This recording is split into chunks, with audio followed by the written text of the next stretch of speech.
کتنے لوگ ہیں کہ جو اللہ کی نافرمانی اسی بدگمانی بدشگونی کے نتیجے میں ان کے ہاں آپ کو نظر آئے گی کہ اللہ تعالیٰ معاف فرمایا کہ کاروباری رقابت ہے، وہ اچھا سوچنے کی بجائے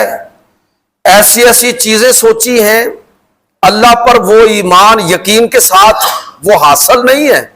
نتیجہ یہ ہے کہ کاروباری رقابت ہے، دوسرے آدمی کو کاروباری نقصان پہنچانے کی کوشش کریں گے۔ یہاں تک لوگ کر دیتے ہیں کہ کاروباری رقابت میں اللہ معاف کرے لوگ دوسرے کو قتل کروا دیتے ہیں کہ میرا کاروبار اوپر اٹھے گا، اور اس کے منظر سے یہ اس کا مطلب یہ ہے کہ اللہ پر ایمان نہیں ہے، بجائے اس کے کہ ایک صحت مندانہ مقابلہ ہوتا، اس کی بجائے کیا ہے وہ دوسرا طریقہ اختیار کر رہا ہے، اپنے مد مقابل سیاسی امیدوار کو رستے سے ہٹا دیا۔